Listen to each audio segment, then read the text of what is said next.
सरिता अपने कक्ष में खड़ी आंखें बंद किए बीते दिनों की घटनाक्रमों की समीक्षा कर रही थी। 1 साल पहले का वो दिन उसकी और उसकी माँ सावित्री जी की जिंदगी का सबसे अनमोल दिन था। जब एलएलबी की फाइनल परीक्षा का परिणाम घोषित हुआ और देखते ही देखते सरिता पूरे विश्वविद्यालय में चर्चा का विषय बन चुकी थी, क्योंकि वो पहली लड़की थी जिसने विश्वविद्यालय के अब तक के इतिहास में टॉप किया था। इसीलिए विश्वविद्यालय में उसे सम्मानित करने के लिए एक विशेष कार्यक्रम रखा गया। जब सरिता को डिग्री और पुरस्कार लेने के लिए मंच पर आमंत्रित किया तो सरिता ने अपनी इच्छा जताई कि ये पुरस्कार उसे उसकी माँ सावित्री जी अपने हाथों से दें। अपनी बेटी के मुंह से अपना नाम सुनते ही दर्शकों में बैठी सावित्री जी घबरा गईं, तो सरिता खुद आकर अपनी माँ को स्टेज पर लेकर गई। घबराते हुए सर झुकाए जब सावित्री जी मंच पर पहुंची तो सरिता ने कहा, बस माँ, आज के बाद आपको कभी किसी के सामने इस तरह नजर नहीं चुरानी पड़ेगी। आपकी आधी तपस्या तो आज सफल हो गई, बाकी आधी तपस्या सफल करने की जिम्मेदारी अब आपकी बेटी लेती है। अपनी बेटी की बात सुनकर सावित्री जी को कुछ भी समझ में नहीं आया, लेकिन उस वक्त उन्होंने उससे कुछ नहीं पूछा और अपनी बेटी के गले में मेडल पहनाने लगी। मेडल पहनाते हुए सावित्री जी के खुशी के आंसू रोके नहीं रुक रहे थे।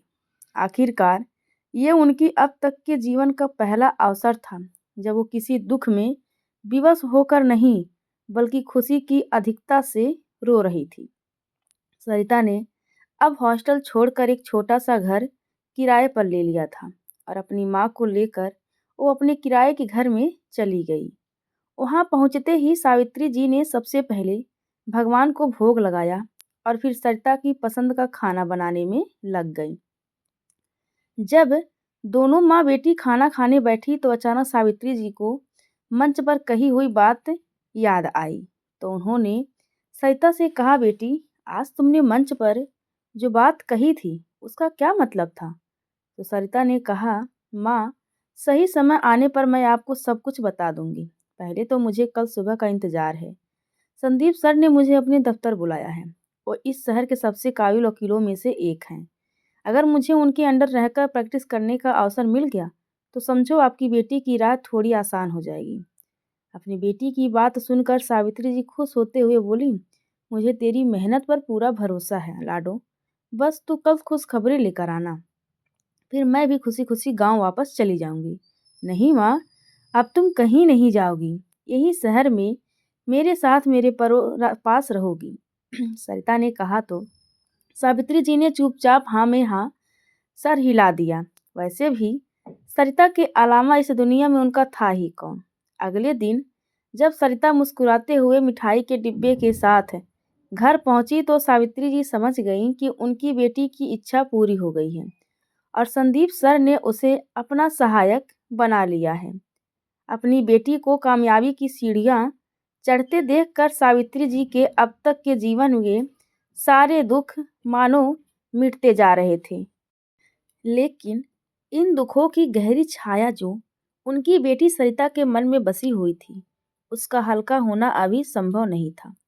वो संदीप सर के साथ काम करते हुए धीरे धीरे वकालत से जुड़ी सारी बारीकियां सीखती जा रही थी। अब सरिता का स्वतंत्र तो रूप से अदालत में केस लड़ने का वक्त आ चुका था, तो उसके संदीप सर ने अपने पास आए महत्वपूर्ण केस की फाइल अपनी शिष्य सरिता के सामने रखी। तो सरिता ने कहा, सर, इस बार ये केस आप संभाल लीजिए, क्योंकि अपना पहला केस मैंने तभी चुन लिया था जब मैंने वकालत की प्रवेश परीक्षा देना तय किया था। उसकी बात सुनकर संदीप जी आश्चर्य से उसकी तरफ देखने लगे और उस कैसे के बारे में सरिता से पूछने लगे। तो सरिता ने एक पेपर निकाल कर उनके सामने रख दिया।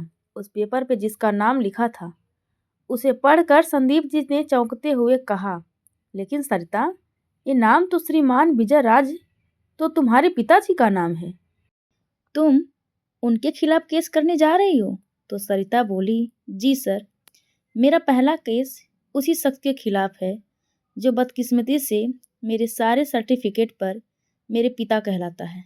सरिता ने पेपर पर नज़र गड़ाते हुए कहा तो संदीप जी बोले, अगर तुम्हें आपत्ति ना हो तो क्या मैं इसकी वजह जान सकता हूँ? तो अपनी भावनाओं को संभालने की कोशिश करते हुए भारी आवाज में सरिता ने कहा, सर, मेरी माँ का रंग काला है। हमारे समाज में सुंदरता का जो पैमाना है वो उस पर खरी नहीं उतरी। अच्छे खासे दहेज का लालच देकर किसी तरह मेरे नाना जी ने उनकी शादी करवा दी और मेरे दादाजी यानी कि श्रीमान विजय के पिता के मजबूर करने पर श्रीमान विजय ने शादी तो कर ली, लेकिन उन्होंने कभी मेरी माँ को अपनी पत्नी होने का सम्मान नहीं दिया, यहाँ तक कि इंसान होने का भी सम्मान नहीं दिया। महीना घर से गायब रहते, जब आते तब भी मेरी माँ को अपमानित करने का कोई अवसर नहीं छोड़ते। कभी कभार बस रात के अंधेरे में अपनी पत्नी होने का हक जमाने पहुंच जाते। मेरी सीधी सादी माँ अपने आंसुओं को पीकर जीती रही और इसी उम्मीद में सबकी सेवा करती रही कि शायद एक दिन लोग उसकी सूरत के आगे उसकी सीरत को देखेंगे। लेकिन अफसोस कि ये किताबी बातें किताबी ही रह गईं। कुछ वक्त के बाद माँ को पता चला कि वो गर्भवती हैं। उनके मन में एक आस लगी कि शायद ये आने वाली संतान उनके और उनके पति के बीच की दूरी को मिटा देगी। लेकिन अफसोस कि जब मेरी माँ को अपने पति के साथ की सबसे ज़्यादा ज़रूरत थी, वो फिर उसे अकेली छोड़कर गायब हो चुका था। कहते कहते सरिता की आंखें भर आई। उसने थोड़ा पानी पिया और फिर बोली, सर, आप तो जानते हैं कि जिस औरत का पति उसका सम्मान नहीं करता तो घर के बाकी सदस्य भी उसको कोई इज्जत नहीं देते। उस घर में मेरी माँ की हैसियत एक मुफ्त की नौकरानी के सिवाय कुछ नहीं थी, जो हर वक्त सबकी सेवा में लगी रहती थी। डिलीवरी के लिए अस्पताल जाने के दिन तक शायद ही कभी उसके तन और मन को आराम मिला होगा। और फिर वो दिन आया जब मेरा जन्म हुआ, तो माँ को लगा कि अब उसके दुख के दिन बीत जाएंगे। लेकिन जैसे ही श्रीमान विजय ने मुझे पहली बार देखा, उसी वक्त मेरी माँ पर इल्ज़ाम लगा दिए कि ये संतान उनकी नहीं है, क्योंकि मैंने भी संयोग से अपनी माँ की ही रंगत पाई थी। मेरी माँ ने उस आदमी के आगे बहुत मिन्नतें की, रोई गिड़गिड़ाई कि वो इस तरह का घटिया इल्ज़ाम उनके चरित्र पर ना लगाए, लेकिन उस इंसान पर मेरी माँ के आंसुओं का कोई असर नहीं हुआ।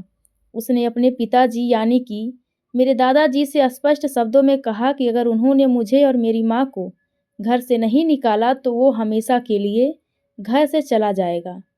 पुत्र प्रेम में मजबूर मेरे दादाजी ने मेरे नाना जी को बुलाया और उन्हें मेरी माँ को ले जाने के लिए कहा, तो मेरे नाना जी ने भी हाथ जोड़कर कह दिया कि बेटी की विदाई के बाद अब उसके जीवन मरण से उनका कोई सरोकार नहीं है। इतना कहकर नाना जी भी वापस अपने गांव चले गए। तो दादाजी ने गांव के खेत का एक छोटा सा टुकड़ा और उस खेत में बना एक छोटा सा घर मेरी माँ को देकर हमें वहाँ भेज दिया। मेरी अनपढ़ माँ को ना अपने अधिकारों की जानकारी थी और ना ही कोई उनका मार्गदर्शन करने वाला था। वो बिना किसी प्रतिकार के मुझे लेकर गांव चली गई और अकेली उस खेत के टुकड़े पर मेहनत मजदूरी करके किसी तरह उन्होंने मुझे पाल पोस कर बड़ा किया। लेकिन मेरे सामने उन्होंने कभी अपनी आंख में आंसू तक नहीं आने दिया। खुद अनपढ़ होते हुए भी मेरी शिक्षा के प्रति पूरी तरह जागरूक थी। ऐसे ही दिन गुजर रहे थे कि एक दिन खबर आई कि श्रीमान विजय ने दूसरी शादी कर ली है। गांव के कुछ लोग जो अब तक माँ के सरल और स्नेही व्यवहार के कारण उनका सम्मान करने लगे थे और उनके शुभचिंतक बन चुके थे, उन्होंने मेरी माँ को समझाया कि उन्हें इस विवाह का विरोध करना चाहिए। लेकिन मेरी माँ ने इनकार करते हुए कह दिया कि उनमें इतनी हिम्मत नहीं है। वैसे भी जो रिश्ता कभी होकर भी था ही नहीं, उसके लिए क्या लड़ना। गांव वालों के जाने के बाद उस दिन पहली बार मेरी माँ मेरे सामने रोई थी। उस समय मुझे चीज़ों की ज़्यादा समझ नहीं थी, लेकिन इतना ज़रूर समझ गई थी कि मेरे पिताजी के कारण मेरी माँ बहुत दुखी है। मैंने उनके आंसू पोंछते हुए कहा, माँ, मुझे पता चल गया, पिताजी अब कभी हमारे पास नहीं आएंगे। तुम मत रो। मैं अब कभी जिद नहीं करूंगी कि पिताजी को बुलाओ या मुझे उनके पास ले चलो।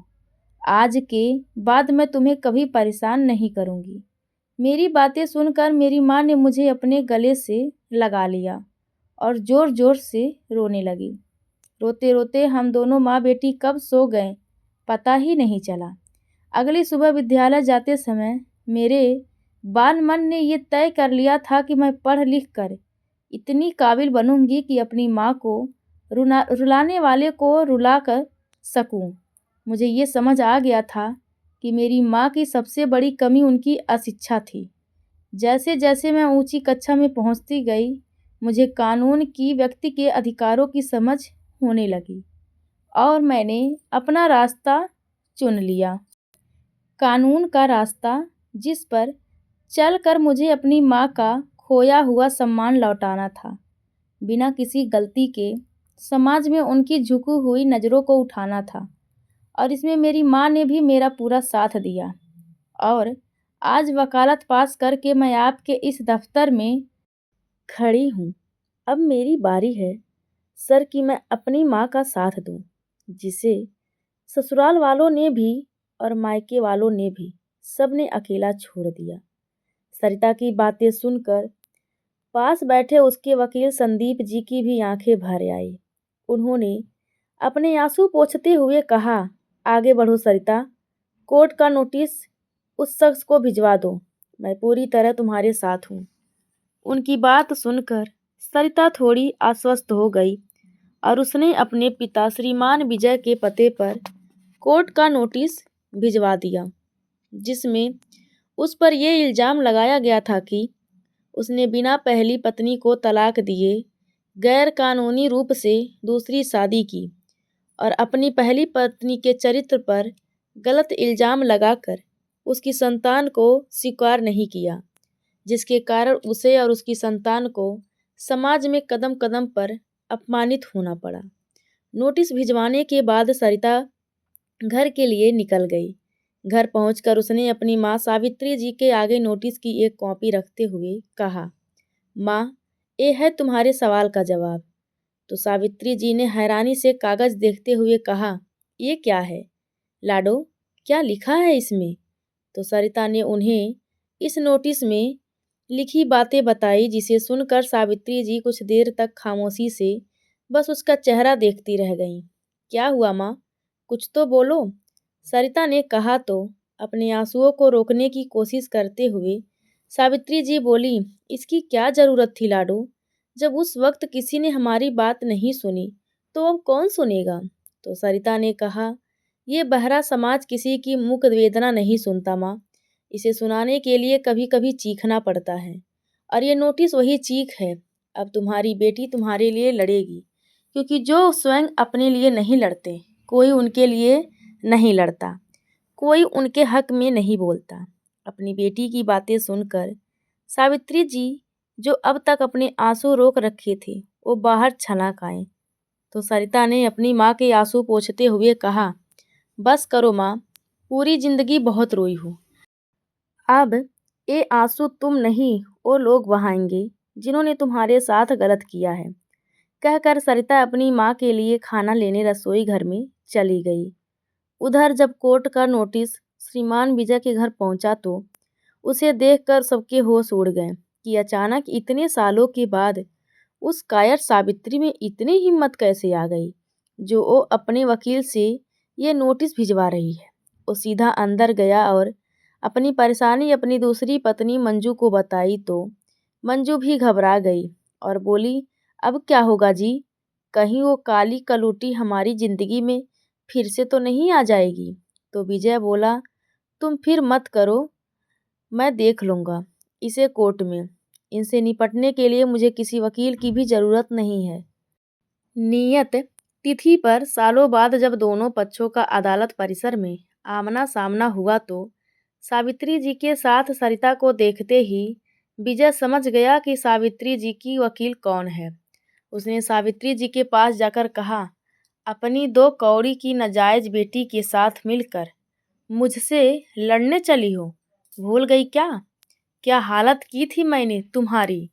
तो हमेशा की तरह आज भी सावित्री जी कुछ बोल नहीं पाई, लेकिन आज सरिता ने जवाब देते हुए कहा, दो कौड़ी का और नाजायज कौन है ये अब अदालत बताएगी, और हम कुछ भले भूले नहीं, इसीलिए तो आपके सामने यहाँ खड़े हैं। विजय की प्रतिक्रिया का इंतजार किए बिना सरिता अपनी माँ का हाथ थामे अदालत के अंदर चली गई। तय वक्त पर अदालत की कार्यवाही शुरू हुई। जज साहब का अभिवादन करते हुए सरिता ने अपनी मुवक्किल की तरफ से आरोप लगाने की इजाज़त मांगी। इजाज़त मिलते ही सरिता ने कहना शुरू किया, श्रीमान विजय राज, आप पर अपनी पत्नी की तरफ से पहला आरोप यह है कि मर्जी ना होने के बावजूद आपने अपने परिवार के दबाव और दहेज की लालच में आकर उनसे विवाह किया, लेकिन कभी उन्हें अपनी पत्नी होने का सम्मान नहीं दिया, अपितु हमेशा उनका शोषण किया, उन्हें अपमानित किया, जबकि इसमें मेरी मुवक्किल की कोई गलती नहीं थी। चाहे मजबूरी में ही सही, पर विवाह में आपकी मर्जी शामिल थी, और मैंने पहली पत्नी की जगह सिर्फ पत्नी शब्द का इस्तेमाल इसीलिए किया है कि आपने जो शादी की है और उनसे उत्पन्न बच्चे सभी कानून की नज़र में नाजायज हैं। सरिता के मुंह से ये बात सुनकर विजय और उसकी दूसरी पत्नी मंजू के चेहरे के रंग अब उड़ने लगे थे। सरिता ने आगे कहा कि आप पर दूसरा इल्ज़ाम यह है कि अपनी पहली पत्नी को घर से निकालते वक्त ना तो आपने दहेज में मिला हुआ सामान उन्हें लौटाया और ना ही उनका स्त्री धन उन्हें दिया। फिर सरिता ने एक कागज जज महोदय की तरफ बढ़ाते हुए कहा, सर, इसमें उन सारे सामानों की सूची है जो मेरी मुवक्किल वापस चाहती हैं। सामान तो अब इस्तेमाल के लायक रह नहीं गया, इसीलिए आपसे आग्रह है कि उनकी कीमत मेरी मुवक्किल को दिलाई जाए। तो जज साहब बोले, फैसले के वक्त इस पर विचार किया जाएगा, फिलहाल आप आगे बढ़िए। जी जज साहब। कहते हुए सरिता ने अपना तीसरा और अंतिम इल्ज़ाम लगाया कि श्रीमान विजय, आप पर अंतिम इल्ज़ाम यह है कि आपने सावित्री जी से उत्पन्न अपनी संतान को अपनाने से इनकार करके उन पर चरित्रहीनता का झूठा इल्ज़ाम लगाया। मैंने बिल्कुल सच्चा इल्ज़ाम लगाया, कोई झूठ नहीं बोला। विजय चिल्ला कर बोला तो जज साहब ने कहा, कौन से इल्ज़ाम सच्चे हैं और कौन से झूठे, ये तो अब अदालत ही तय करेगी। आप अदालत की मर्यादा में रहकर बोलिए। तो विजय चुप हो गया। तभी एक बार फिर सरिता जज साहब से मुखातिब होते हुए बोली, सर, मैं अपने इल्ज़ामों को साबित करने के लिए गवाहों को बुलाने की आज्ञा चाहूँगी। आज्ञा मिलते ही सरिता ने गवाहों को बुलाना शुरू किया, जिसमें विजय के अपने दोनों भाई और भाभी के साथ वर्षों से उनके पड़ोसी रहे लोग और दूसरे रिश्तेदार भी शामिल थे। कानून और सज़ा का डर दिखाकर सरिता और संदीप जी ने उन्हें अदालत में सच बोलने के लिए राजी कर लिया था। जैसे जैसे गवाही होती गई, विजय और उसकी पत्नी मंजू के चेहरे के रंग उड़ते गए। तीसरे इल्ज़ाम की सच्चाई साबित करने के लिए अदालत ने डीएनए टेस्ट की इजाज़त सरिता को दे दी। विजय चाह कर भी इससे इनकार नहीं कर सकता था। डीएनए टेस्ट की रिपोर्ट आने के बाद केस की आगे की सुनवाई होने वाली थी। जहां विजय और मंजू बेचैन थे, आज वहां पहली बार सरिता और सावित्री जी को सुकून महसूस हो रहा था।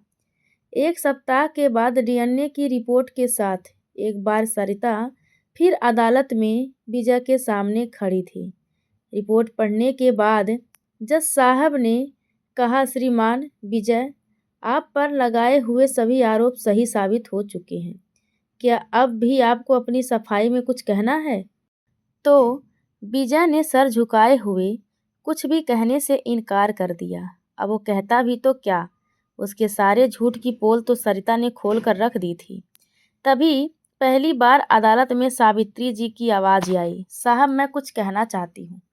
इजाज़त मिलने पर कटघरे में आकर सावित्री जी ने कहा, साहब आप जो न्याय करेंगे हमें मंजूर होगा, बस आप इनको जेल मत भेजिएगा। हमें पता चला है इनके छोटे बेटे बहुत बीमार रहते हैं, हम उनको दुख नहीं देना चाहते। सावित्री जी की बात सुनकर सरिता के साथ साथ अदालत में मौजूद सभी लोग हैरान हो गए। विजय की दूसरी पत्नी मंजू भी अब नज़र उठाकर उनकी तरफ देख भी नहीं पा रही थी। तभी सरिता ने सावित्री जी की तरफ से कहा, सर मेरी मुवक्किल चाहती हैं कि श्रीमान विजय कानूनी रूप से तलाक देकर उन्हें मुक्त कर दें और उनकी संतान का जायज़ हक उन्हें देकर अपनी दूसरी नाजायज़ शादी को जायज़ बना लें। ये सब बोलते हुए सरिता जानबूझकर विजय की तरफ देख रही थी, लेकिन विजय अब खामोशी से सर झुकाए खड़ा था। जज साहब ने ये फैसला अगले दिन सुनाने के लिए बोल दिया। अदालत से निकलकर सरिता और सावित्री जी अपने घर की तरफ जा ही रही थी कि मंजू उनके सामने आकर खड़ी हो गई और हाथ जोड़ते हुए बोली, मुझे माफ़ कर दीजिए, जितना दोष विजय का है उतना मेरा भी है। सब कुछ जानकर भी मैंने उससे शादी की, हमें आपसे कोई शिकायत नहीं है, कहकर सावित्री जी आगे बढ़ गईं। अगले दिन फैसले का दिन था तो सरिता वक्त से कुछ पहले ही आकर अपने कक्ष में बैठी बीते दिनों के बारे में सोच रही थी कि एक केस न सिर्फ उसके व्यक्तिगत जीवन के लिए महत्व रखना था, अपितु उसका पहला स्वतंत्र केस होने के कारण उसके वकालती जीवन के लिए भी बहुत महत्व रखता था। तय वक्त पर जज साहब के आते ही अदालत की कार्रवाई शुरू हुई। जज साहब ने सावित्री जी और विजय के तलाक पर मुहर लगाते हुए सावित्री जी को घर से निकालकर उसे मानसिक रूप से प्रताड़ित करने के लिए विजय पर 5 लाख रुपए का जुर्माना लगाया और दहेज में दिए गए पूरे सामान के पैसे सावित्री जी को सौंपने का निर्णय दे दिया। साथ ही विजय की संतान होने के नाते उसकी संपत्ति पर सरिता का जो हक था वो उसे देने का आदेश भी दे दिया। तो विजय ने हाथ जोड़कर इस फैसले से अपनी सहमति जता दी। अदालत से बाहर निकलकर जैसे ही श्रीमान विजय का सरिता और सावित्री जी से सामना हुआ तो सरिता बोली कि आप इस गलतफहमी में मत रहिएगा कि मुझे और मेरी माँ को आपके पैसों का कोई लालच है। आपसे मिले हुए सारे पैसे और संपत्ति हम वृद्धा आश्रम में दान में दे देंगे। मेरी जिस माँ ने ज़मीन के छोटे से टुकड़े पर मजदूरी करके अपनी बेटी का पालन पोषण कर लिया, उस माँ को और उसकी सक्षम बेटी को आपके पैसों की ज़रूरत कभी नहीं पड़ेगी। लेकिन अगर हम अपना हक छोड़ देते तो आप जैसे लोगों को सबक कैसे मिलता। मुझे बस आपकी एक ही चीज़ चाहिए थी, मेरी माँ के चरित्र पर आपके द्वारा लगाए हुए झूठे आरोप से मुक्ति और समाज में उसके खोए हुए सम्मान की वापसी जो मैं आपसे छीन चुकी हूँ। अब विजय कुछ बोलता उससे पहले ही वो दोनों माँ बेटी आगे बढ़ गईं। अगले दिन के अखबार सरिता की तारीफों से रंगे हुए थे। कुछ दिनों के बाद 2 दिन की छुट्टी में सावित्री जी सरिता को लेकर गांव पहुंची तो गांव में भी सरिता की जीत की खबरें पहुंच चुकी थी। जो लोग आज तक सावित्री जी और सरिता का मजाक उड़ाते थे, उन्हें अपमानित करने का, उन पर उंगली उठाने का अवसर ढूंढते थे, आज उन सब के सर पर शर्म के से झुके हुए थे और अपने संघर्ष के साथ साथ अपनी बेटी की बदौलत आज पहली बार सावित्री जी सबसे नज़रें मिलाकर बातें कर रही थी। जीवन में पहली बार उनके होठों पर संतोष भरी मुस्कुराहट सजी हुई थी। अपनी माँ को खुश और मुस्कुराते हुए देखकर सरिता बोली, माँ तुम्हारी मुस्कान ने मुझे आज जीत का असली एहसास दिया है। बस तुम इसी तरह मुस्कुराती रहना, फिर देखना तुम्हारी बेटी जीत के रास्ते पर आगे बढ़ती रहेगी। तभी सरिता के सर पर आशीर्वाद भरा हाथ रखते हुए सावित्री जी ने कहा, तूने सच कहा था लाडो, कभी कभी अपनी आवाज़ सुनाने के लिए हमें चीखना पड़ता है। आज तेरी माँ को तेरी इस चीख पर बहुत गर्व है लाडो। तो सरिता स्वयं को अपनी माँ के आंचल में छुपाते हुए मन ही मन मुस्कुरा रही थी। तो दोस्तों, यह कहानी आप सभी को कैसी लगी, कृपया कमेंट करके ज़रूर बताएं और चैनल को लाइक शेयर और सब्सक्राइब करना बिल्कुल ना भूलें। धन्यवाद आप सबका।